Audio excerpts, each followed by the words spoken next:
Absolutely back in business. Here we are, Mark Reddings, Will Schofield for the Shelter Footy Cast. I'm a bit excited there. Sorry, my levels are probably way too hot for everyone's ears, but I am back. Skeeta is back. The Shelter Footy Cast is back. Hello, mate. Hello, Schoey. We've come a long way over the summer, haven't we? Sitting in a garage for most of our lives last year, and now we're actually in a custom-built office. It's just we're going places. That's all I have to know. Well, the podcast is going places, but have you and I gone anywhere over the off season? I've worked it out. 5 words sums up my off season: been in a good paddock.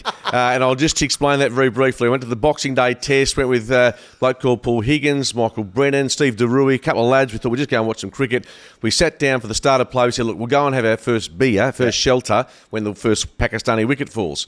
Half an hour, no wickets. We went, stuff this. We're going to start heading up to the bar because we're not going to wait for the first wicket. Correct. Anyway, on the way up there, we saw the Shane Warne health test, which was instigated. Test, yeah, it was really fantastic. You sit down, go through your blood pressure, your cholesterol, the whole box and dice. Look, I came out, I told a couple of little fibs, but in general, okay, the problem I got, Scully, was when I saw my weight. And for the first time in my life, at the MCG, raising my bat for triple figures. 3 figures. 100, I'm going, I just about fainted. So anyway, we all had a bit of a good hard look at ourselves in the mirror.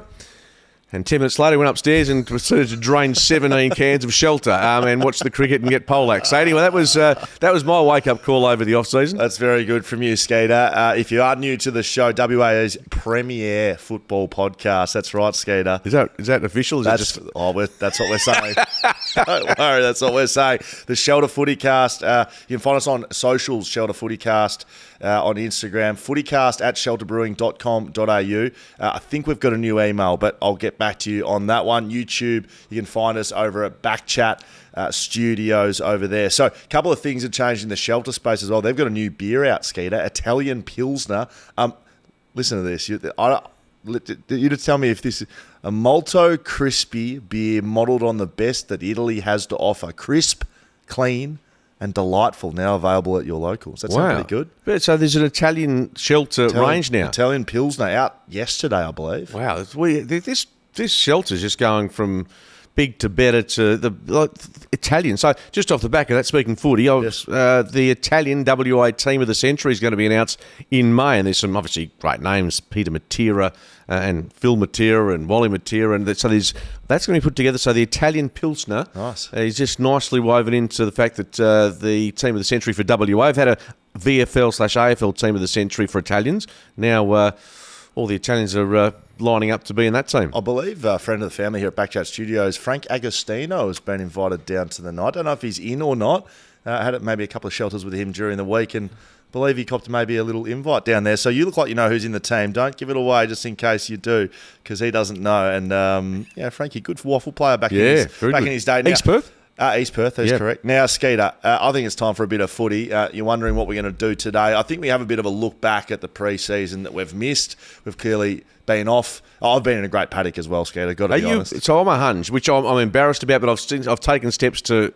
Oh, yeah, are you asking if I'm 100? What? Oh, yeah, I'm 100, mate. Yeah, I was 110 about 3 weeks ago. So can I ask you what you were in your playing days? I used to play at 97, which you put about 3 kilos on with carbo loading, so I'd walk around about 94. So currently I'm walking around over 110 kilos. How do you actually feel?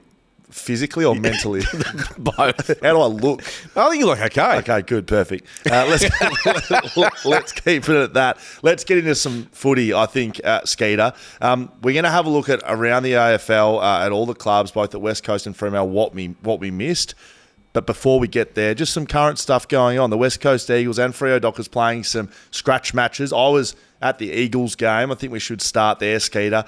It was a decent little hit out. They broadcast it live on their West Coast platform, and I commentated for the first half. They had their best 18 or so playing for certainly the first quarter. There was some notables. My best performers out there. Jamie Cripps kicked the first 2 goals and ended up with 3 goals in the first quarter. Harley Reid, probably 50-50 between a back flank and through the middle. Impressive. Ruben Jimby, impressive. Jaden Hunt, probably one of the best players out there, had the most touches, I think, out there. But the biggest, and I mean this in both ways, and most impressive, I thought, was Matt Flynn. and I really think he's going to be a difference to what West Coast does this year. Not only does it give them he's a standard standalone ruckman in Matt Flynn, but it allows a Bailey Williams who's had a year of learning his ruck craft to go forward. And now when he's coming in, which he did a little bit on the weekend, he looks so dangerous as that ruckman because he's pretty fresh, comes in, few clearances going the other way, and they can get going forward. But Matt Flynn around the ground looked very good, Skeeta. Yeah, that's been the missing piece. I mean, Bailey Williams did a super job in that ruck role, but it's not what he came to the club as originally, is it? Now, given that if he can lock down a forward position, and I suppose do the ruck work in the forward line, is that what they're looking for from him this year? Yeah, that'll be a 1-2. That I reckon, in terms of selection issues or things that are going to come up for West Coast, that would be the last of them. I think that's set and forget. Yep. You've got Matt Flynn, he starts in the ruck. Bailey Williams plays as the second, third tall, and he comes in and pinch hitters, for maybe 5 minutes, get Matt Flynn off the ground, give him a rest. And that'll be a combination they go with for the first half of the year, and they won't change it, and they've got no reason to change it. So just in brief, because I haven't seen Flynn play, for West Coast, give our listeners an idea, is he a bit like Nathan Vardy, or is he a bit like any other ruckman that West Coast have? They've had some lower-named ruckmen, or so low-key in terms of reputation, come to the club, and Flynn sounds like he's... Well, it's similar sort of areas. You've seen a Tom Hickey, Keegan Brooksby came and did that, and Nathan Vardy. Yep. Scott Lycett's gone now as well. But he's a bit of a mixture. If you've seen him play for GWS, I always used to really like watching him as a GWS player. I think he's quite strong around at the contest, in the actual ruck contest. He looks like a strong ruckman, but he's quite good around the ground, gets a bit of the ball, pretty confident with using the footy. So maybe a combination of a Nathan Vardy and a Scott Lycett, if you want to do that. I think he's got the Scott Lycett around the ground, can get a bit of the ball and move, but he's very strong at the ruck contest. So I just think a really great addition. Brockman. About to ask you about Tyler Brockman. Tyler Brockman. Did he do much on the weekend? Yeah. But what I've heard is that, he's got the leg speed, he's got some tricks. Is he that sort of half forward or a bit through the mid? Look, I don't know if you'll see him that much through the midfield, maybe again to chop out a few of the guys, but he looks to the level. Not going to have your 35 touches, but when he gets near the ball, something happens, and he's clean, and he's a level above anyone. He's not Cyril Rioli, but when Cyril Rioli used to get near the ball and something's going to happen, it's that feeling, right? He looks like someone who's been playing AFL, understands what's required, and he's dangerous and he's quick. And he's probably a little taller than I thought he was, actually. I thought he was smaller, but he's in your mid-180s, I think. He's quite tall. I think, again, a great addition to West Coast. What their issues they're going to have, so I've been quite positive, they've got an injury list. And we heard from Adam Simpson after the game, thanks to yours truly. I've noted that's been rolling out as Channel 7's work. Some might better work on the boundary down there, Skate, but that's okay. So you're calling the game and doing the post-match? Yeah, look, I know. Does that surprise you, man, of many talents? Well, as long as you're getting the double invoice, yeah. Simo said after, they've got more injuries now than they did last year, and they added to that account on the weekend. Clay Hall injured in a really reckless and stupid tackle by Elliot Yeo, if I'm going to be brutal. And I say that with this context. In my first year under Adam Simpson, he was pushing the contest hard, which is what West Coast are doing right now. So physicality was encouraged, and we were doing a match sim about the same time as we are. I think it was in January. And I had a contest with Pat McGinnity, a good mate of mine, and he liked the rough stuff too. So I think I sort of saw that in him. He picked up the ball, I grabbed him, and I dumped him to the turf. And it was a free kick. And look, on reflection, silly tackle, but in my mind, I sort of thought, Simo wants the physicality. I'm sure. Anyway, the next day before we did our main training session, Simo called everyone in, showed one clip. It was me dumping Ginner, berated me in front of the group, made me he was like, don't you ever tackle your teammate like that in a match sim. And then he kept me afterwards, one-on-one, and went me again. And I've never forgotten it. Dude, you look back now and think you got unfairly singled out, or do you think it was spot on? No, No, I think it's probably close to spot on. But I'm adding that context because I understand how it happens, right? And especially an Elliot Yeo type, he's a competitive guy. And if he's not playing with that on the edge, he's not Elliot Yeo, I suspect. But I'll take Simo's point and say you can't be doing that to your teammates. So he picked forget a teammate. Can he do that? And I didn't see it. Can he do that on game day in round one and escape a punishment? I thought he hit his head. So he had both of Clay Hall's arms pinned. He threw him to the ground, dumped him. I thought he hit his head at the time. I don't think he did, but I believe it's a pretty decent ankle injury. And I think Elliot will be disappointed in what he put out there. So Clay Hall does that. I think there's a couple of other key injuries that haven't quite been revealed, Skeeta, and I had a little bit of inside access there, so I won't give you the names, but I will say I think they've added to that injury list significantly, and for this team to get better, they need... everyone. Well, they need players, mate. Everyone out there. So they've taken a really contested approach at this preseason, and they've openly said that, and they're willing to take the injuries. They believe they're more durable this year because of it. Because there was a lot of criticism, apart from the injuries, which again, put that issue aside, is the lack of ability to physically go with opposition sides, to whether it's endurance, whether it was the strength. So there's a myriad of issues they're dealing with, and as you said, they're trying to address that aspect during the pre-season, but the consequence of that is you can end up losing some soldiers. That's right. So I don't know what sort of shape they're in, but I don't think it's terrific on the injury front. Let's keep moving, Skeeta. Dockers intra-club was underway as well. I believe the best on ground there was Luke Jackson. Kicked 4 goals. He's going to be partnering up front a fair bit after Sean Darcy signing on long-term deal. They're trying to have Luke Jackson as a forward who goes into the ruck. He's not a ruckman. Well, Darcy's a real ruck, isn't he? Well, absolutely. You're not going to play Sean Darcy forward. And if they do, it's just to rest him. He's not a forward. He's a flat-out ruckman, and he gets better and better as the game goes on. So Jackson dominates. I saw a couple of his marks, huge contested marks. That's what Freo have been missing, like a gun forward. And so that's, I think, a smart move by them. He kicks 4.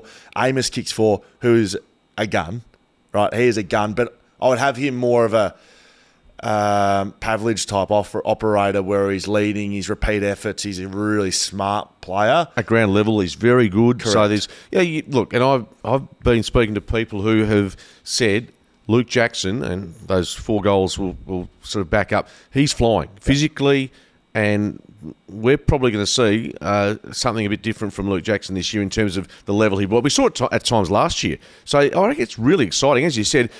Since Matthew Pavlich has been a concern of who can kick the goals. We know Matt Tabbin has been, for where he was picked up as a kid in the draft. Rookie. He's had an outstanding career. So he's 4th in line at the moment because Josh Tracy's jumped him. Tracy, it's now time for him to stand up and really provide that other option. Patrick Voss has been picked up as rookie listed after 2 years with Essendon. So what he can bring to the table is more depth, I think, more than anything. But you're right. If you've got Jackson and Amos as your 2 pillars, and you've got Darcy staying fit, there's a lot to like about Freo, and Nat Fyfe obviously is having a very good pre-season. He's going back to being the midfield bull. That's the line, having spoken to Jackson and Darcy to function last week. He played 100% of his minutes in the midfield, so that's a massive change from last year. If you remember this time last year, it was full forward, forward. Right, and I was a bit of a fan of it because of their circumstance. Tracy hadn't taken the leap. We didn't know what Luke Jackson could do as a forward, and so they needed someone. I think they identified that too, but they're looking at their forward line now. Ajay Amos takes another leap forward. He's going to be a great player. So I think those 3 forward, Jackson, Amos, Tracy, that's a dangerous forward line. I bang on about Josh Tracy. He has the ability and the physicality and the attributes to be an outstanding player. He just needs the maturity, where to put his body. But he's a physical guy. He's a second, third effort guy, and he can be your pillar up the ground, a bit higher, and you can take some heat off these guys, so they're not getting the best defender every time. So, yeah. And I see him even at waffle level. He has got that. Looks like he walks a bit taller, and he's starting to do that at AFL level, but he kicks a goal from 55 comfortably. He's got that physical presence. So he's going to be. He's just waiting. He's 21, 22. Like he's got so much upside, but you still have to. The AFL doesn't give you an unlimited time to show that. The only concern, I guess, off the back of that is you've got these forwards, these tall forwards of Freo that are operating very nicely at the moment, but Lachie Schultz is gone. Who picks up the slack? Sunsun Walters is obviously the wrong side of 30. Needs some of these small forwards. And one guy, again, having spoken to the two big ruck boys last weekend, is that Cooper Simpson is a guy that's going to press really strongly for round one against Brisbane.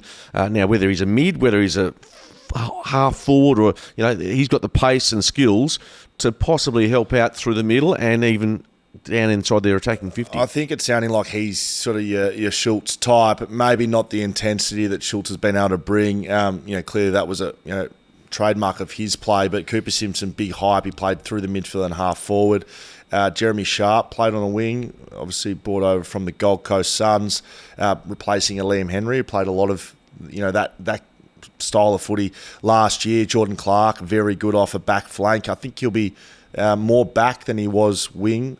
Hayden Young, because of that, I think he's set for a big year in the midfield. And so that's the natural progression for him. We saw a bit of it last year, didn't we? I quite like that. I mean, my view is in modern day footy, I use Collingwood as an example, the more mids you can have, Geelong had it when they were really strong, the more mids you can have rotating through there, the possibility just opens up your team to more success. I think if you can have 6 to 8 to 10 blokes that can go through there, that doesn't hurt. There's actually very few players that are very good players that will stay in the back line. As much as I'll bang on about backs winning premierships, and they do, you want your best players around the footy. And Shannon Hearn, for instance, I think he bucks the trend a bit. Usually a Shannon Hearn would end up in the midfield because of his penetration with his kick and his straight line running.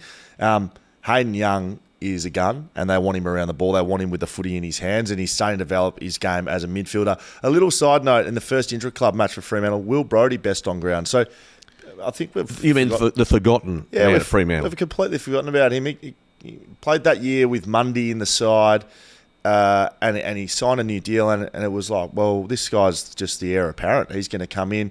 Last year was out of favour because of the defensive side of his game. It'll be interesting with a Brayshaw, Sarong, Young type midfield. Does he have a spot in there? Is there a spot for him to come through? Because he needs to add a half forward role to his bow to be able to do that, because you're not putting a Sarong to half forward. You're not putting a Brayshaw much to half forward. You're probably not putting a Young to half forward. Like, they're pure midfielders if you're doing that. So I'd like to see him take a step forward and add to that midfield depth for Freo. Yeah, absolutely. I mean, they've got him to the club. They know what he can do. But as you said, his defensive side, which means if they did, and I know you're very big on this occasionally, if an opposition team has a player you want to shut down or run with, he, off the top of my head, would be someone, but does he have that defensive capacity? Or is he one of those players? Some players are just great at getting the ball and then doing what they can with it. Whether he has got that as part of his makeup, and maybe Justin Longmuir, whether he can explore that during the early part of the season, not too sure. But he's a player that we know he can, just the dynamics of this side at the moment, which leaves us with a few questions. I agree, Skeeta. Now we're headed to a little break. To do that, I just want to play you a little bit of music. Pacific Avenue, Sydney-based indie rock lords. Pacific Avenue? Pacific Avenue, hitting Shelter for their only regional show, Friday 22nd of March. Final release of tickets on sale now. Don't miss out. Just have a little listen to this, Skeeta.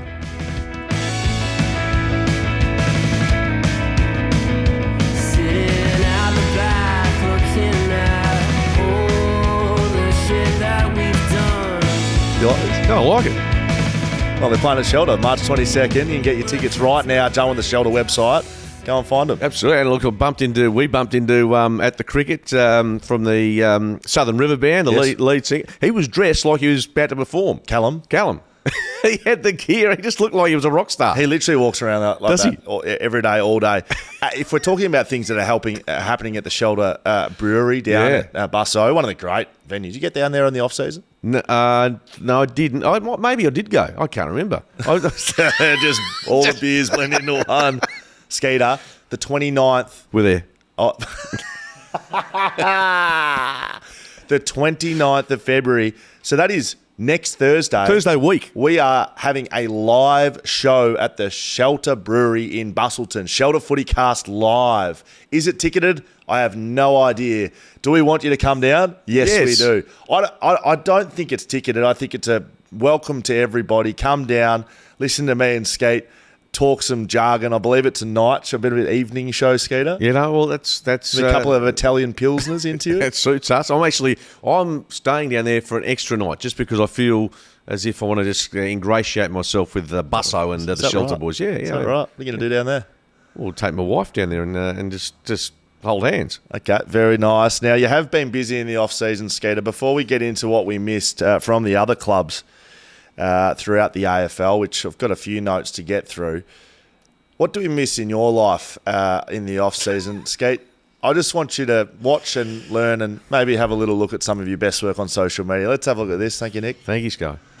Hi, Mark Reddings here, introducing you to the all-new EV9 electric 7-seat SUV. Let's go for a drive.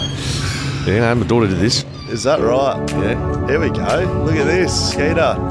Tapping the fingers, nodding the head. What are you listening to, do you think? Just in my head, just playing songs in my head. Capable, and fully electric. There are 3 exceptional models, Bird, Air and GT line. All-wheel drive. Wow, look at this. This is some of the better work. Look at this. The sunroof gets open. You are the last person in the world that needs a sunroof, Skeeter. Your head would be scorched driving down the Mitchell Freeway if you had the sunroof open, mate. Keep that shut at all times. Here we go, pulling into Skeeter's house. What are you going to say? What are you going to say for yourself, Skeet? Book your test drive today or call in and see the team at Osborne Park Kia. Thank you very much, Osborne Park Kia. A bit of a shout out. Free plug for you there. Clearly they're looking after you, are they, Skeeter? I drove that. Apparently it's worth about $100,000 for the electric car. Where did you get your license? I just wasn't sure if having both hands off the wheel while you're driving.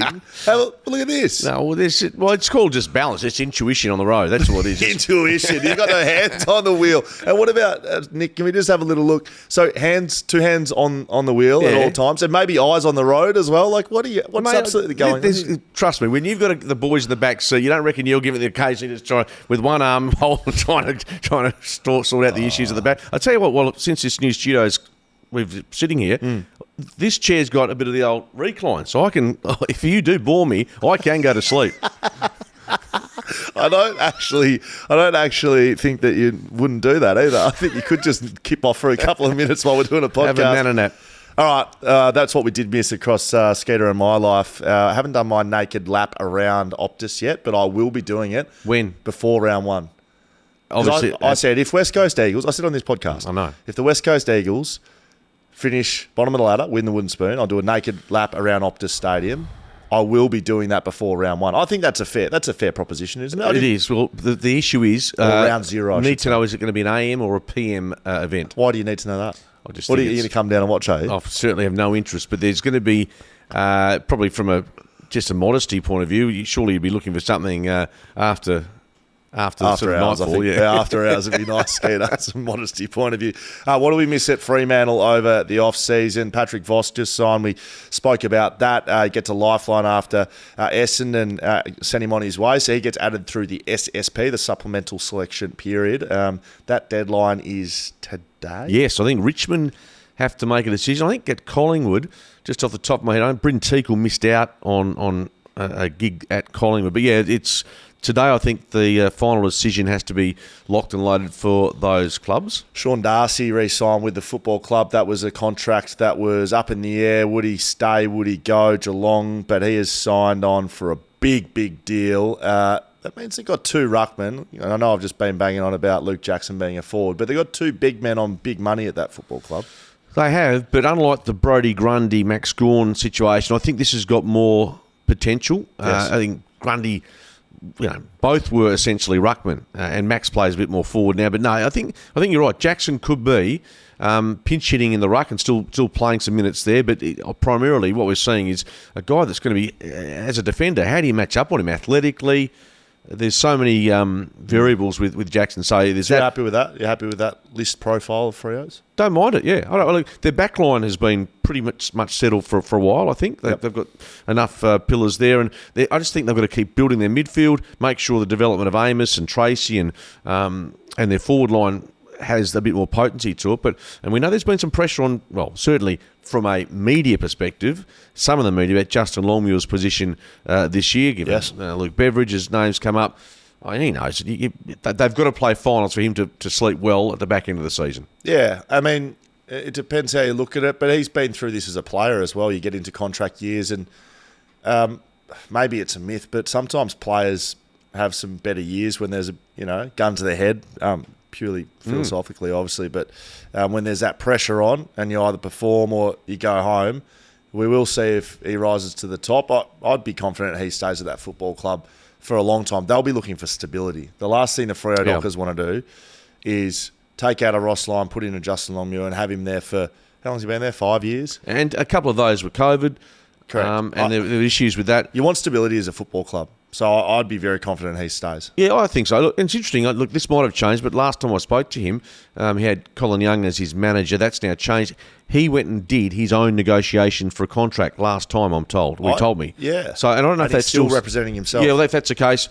That would be a difficult thing to do. That's unusual. And I'll be honest with you. I reckon you're better at doing that. If we're doing something together, yes. I'm terrible.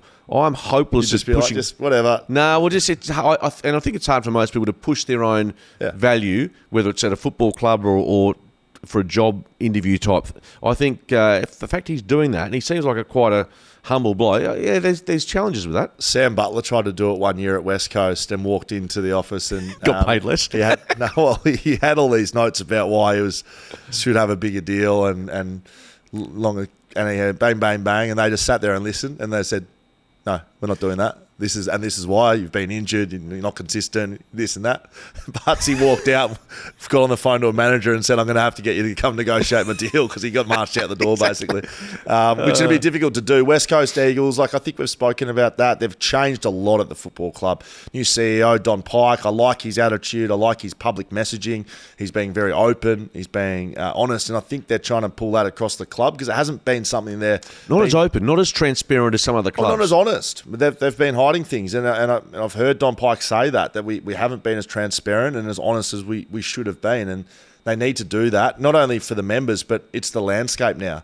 You can't escape with anything. You can't hide things anymore. No, and I think you can look at there's two clubs I think Collingwood have been really good in that space. I think it's Nadia going back when she was communications manager, I think whether it's Stephen Riley or they've had changes, but there's certainly, I think Collingwood's been, given the size of their club, which is comparable to West Coast. Yep. The other end of the spectrum, North Melbourne, have always, I think they've been really proactive because they have to generate. Yes. They have to try and compete. So, I think they've got to find a middle ground at the very least, the Eagles, in their media department, but also, as you said, Don Pike, trying to be a bit more open with the fans and honest interactions and that's all you want. I mean, fans will, if you come out and say, look, we stuffed this up, people are pretty forgiving, I think. The only caveat is I will say it's a lot easier to be open and honest and transparent. Yes, but when you're winning. Yeah, true. And that's serious because it's always easy to spin things more positively or, for Collingwood, for instance, they've been one of the best sides for a while now and it's a lot easier to front up to the media when they're pretty comfortable with your position as coach and they're not hunting for, well, what's going on here? What's wrong? What's the issue? It's a bit of a, maybe a blip after a loss. No one's hunting. Whereas the position West Coast is in right now, people are hunting for heads or were, and they got a few. They got them. There's not many that's kept their jobs in there. There's only one. Well, two. GM of footy, Gavin Bell's in there. Oh, yeah. Well, in terms of high profile. Yeah, but they were after the CEO, they were after the coach, and they were after the fitness and conditioning. Kept fitness gone. Doctors gone. Yeah, so the captain's they gone. Can't be accused of not having change. Yes. So interesting. That's what we've missed at West Coast over the break. Let's get into a few of the other clubs, Skeeta. There's a bit going on. Before we do, rule changes. We've had a couple coming into this season. The Braden Maynard. The Maynard rule. This is the Braden Maynard rule. It has been named after him. Yep. So you can no longer jump to smother, leave the ground without taking... Duty of care is is where they're at. So I know exactly where they're coming from with this but it's still almost... I haven't seen any case prior to the Maynard one, so I don't think it's going to be a common occurrence. So, but you're right, that's been changed. Interesting, you speak of the rucks, and I spoke to Brett Roseberry was in town about this, about the ability to straight arm an opponent at ruck contest won't be penalised. So, yeah, there's a few which you've got. That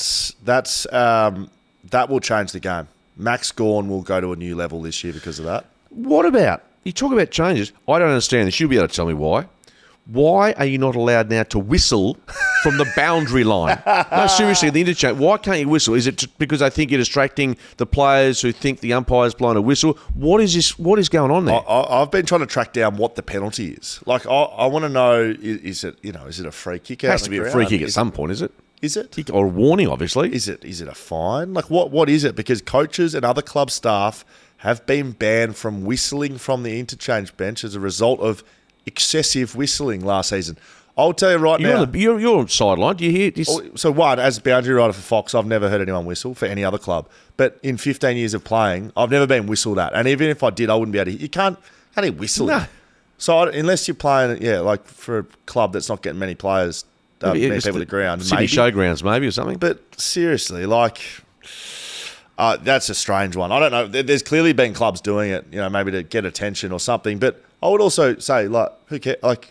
I don't think that's something we really need to focus on getting out of the game. No. I don't think it's a big issue, but apparently it is.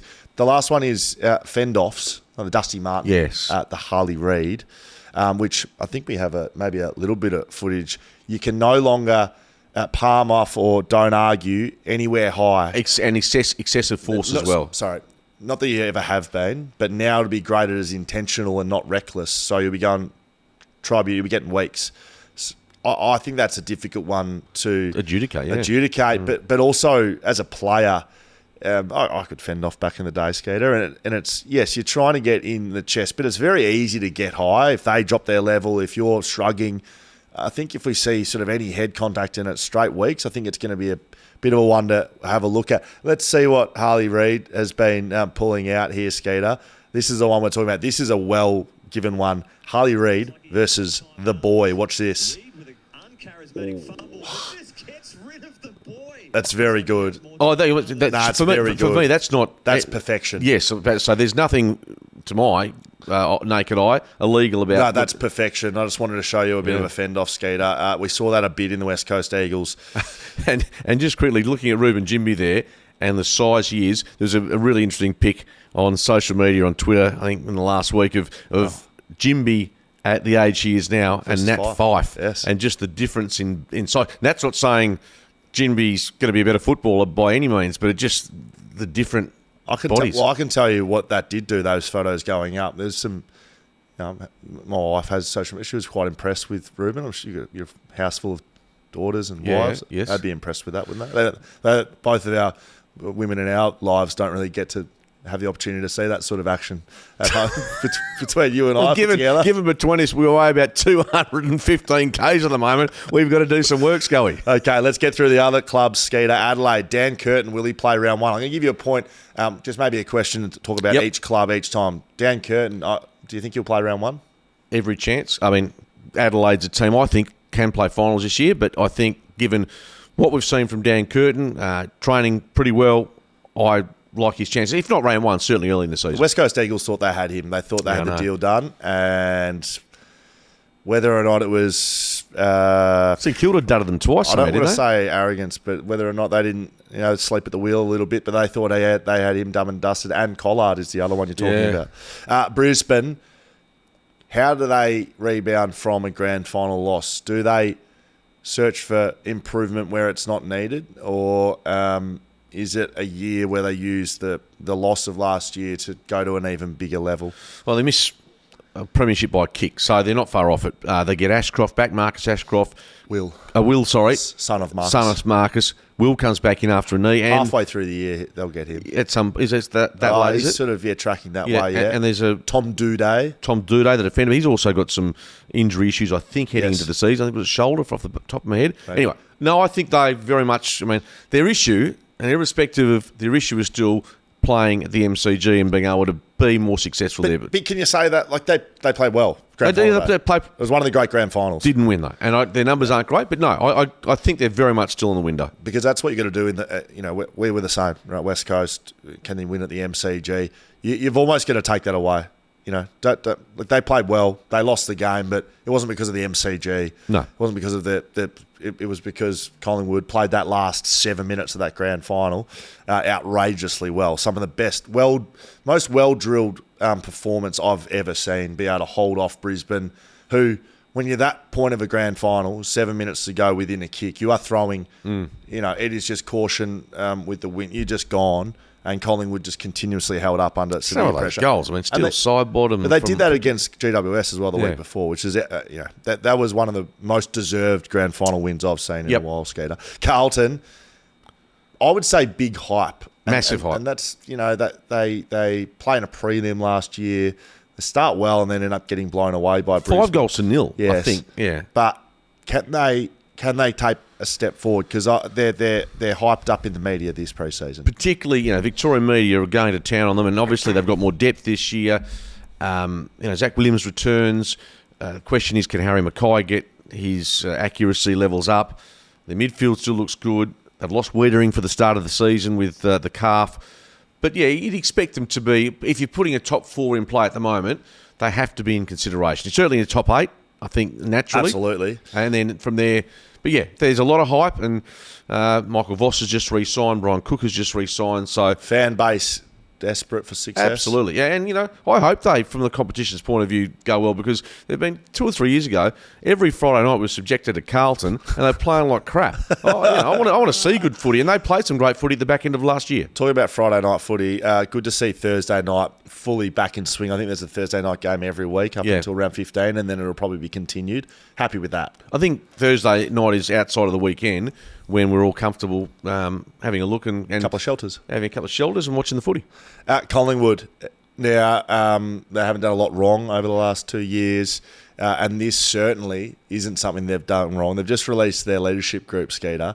Their entire leadership group are backmen. Defenders.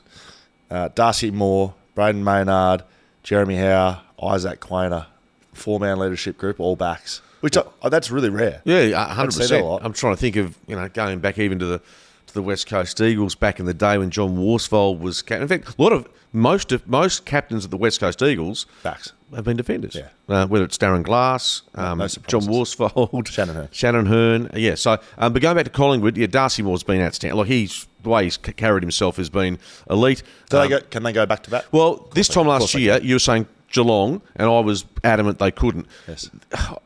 I still think it's very hard, and I'm going to say no if you'd ask me yes or no, but they are exceptionally capable. But can they just keep winning those matches as they were in like finals? I think. But they did that the year before. Yeah, but they did. Remember they did it the year before, but they lost a really close prelim. Yeah, by a couple of points or a point. The margins are pretty slim. So will there be improvement from other clubs? Yes. Expect so. No, absolutely. Will they improve? Possibly. Maybe. But for me, and Lockie Schultz helps that. I'm still saying no, but they're a very good football club. Finn McRae, I think, is drafted to the Collingwood Magpies. Been big hype out of his pre-season, which is a good effort, a new draftee coming to a footy club. Essendon, new recruits. They had a lot of them free agent period. They were very active. They were, leadership groups were off in the Himalayas doing high altitude training. There was blokes, there's been a lot of talk from Essendon. This football club, if I might add, that they need to show. They will be no good until I see it. And I know that there's coach in his second year there, and Brad Scott. Can they get better? Yes. Will they get better? Unknown. We don't know. Unknown. I don't have them in my top 8. Sam Draper's coming back from injury. He's important to them. Apparently, Todd Goldstein trained unbelievably in practice matches. He looks like 35 years old. I think he was my draft. You can imagine him coming from North, and the prospect, you'd just be jumping out of your skin. Yeah, he'd be loving it. I haven't got them in my top 8 as we speak. But you're right, because there's too many questions. No, that won't be my top 8. I can tell you that right now. We'll do some pre-season predictions over the next week or so, Skeeta, and I will not be adding any caveats like running naked around Optus Stadium to anything. I can tell you that right now. Geelong, Tom Hawkins, he was in a bit of a contract battle over the off-season. He was delayed. Will he go again?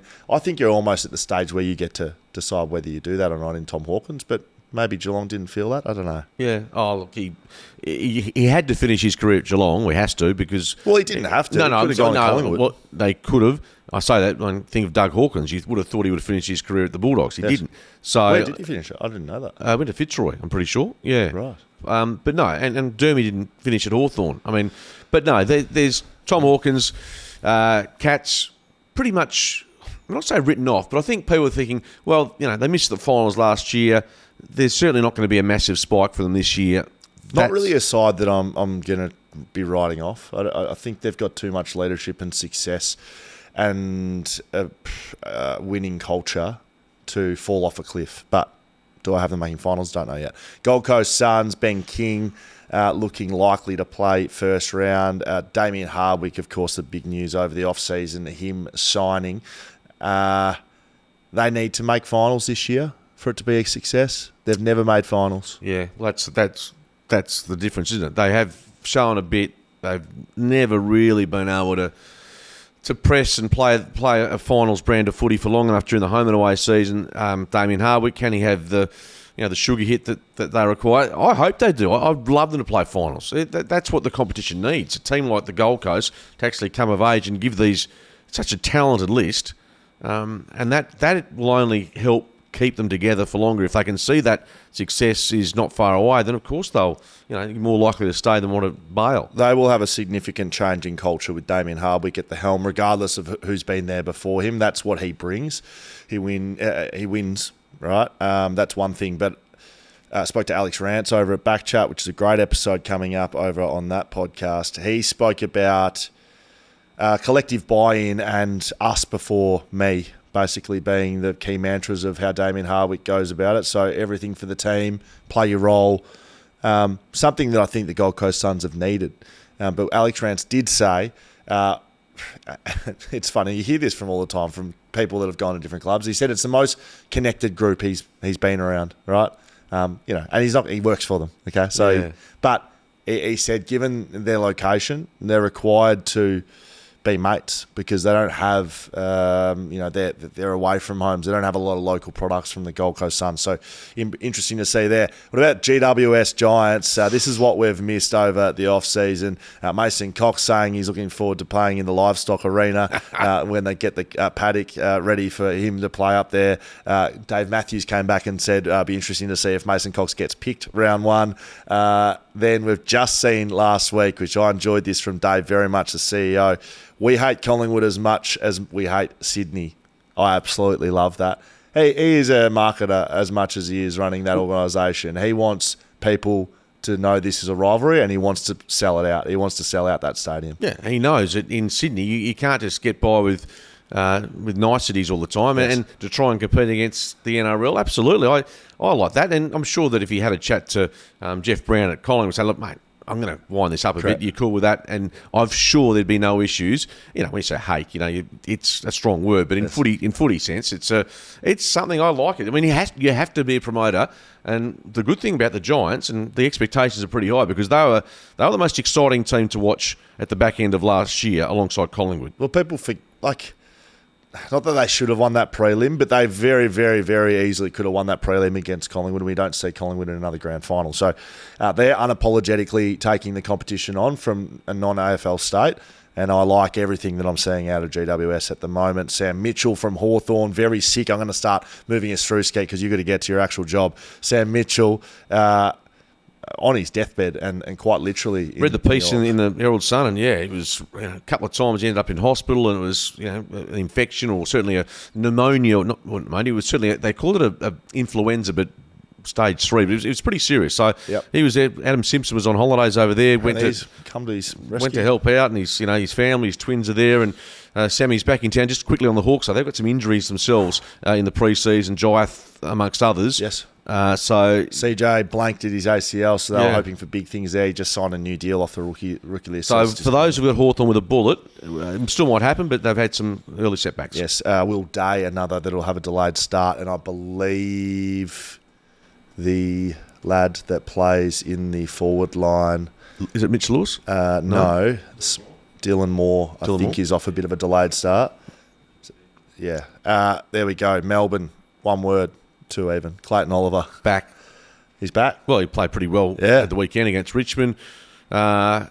It's- He's had a fair way. There's a time fair off. bit. There's a fair bit more noise than you'd like out of Melbourne in the off season. Not to do with football, fair to say. 100%. And given he's your best player when playing well, him and Petrarca and Gawn, Yeah. you don't want that sort of noise around. So I think they'll be doing everything in their power, and ideally he's doing everything in his power to make it about football once the season starts. They don't want to be addressing concerns around gambling or drugs or anything that's not football. They'll want football. From all reports from their off-season, they are a group of killers. They are angry. They are us against them. Well, that's what Hamish Brayshaw said to me last year at the start of the year, and they went out in straight sets. So, no, I get it. I do understand it. Wow. And he's talking about the off-season. They're still trying to get the Glenn Bartlett situation sorted out with the club. But you're right.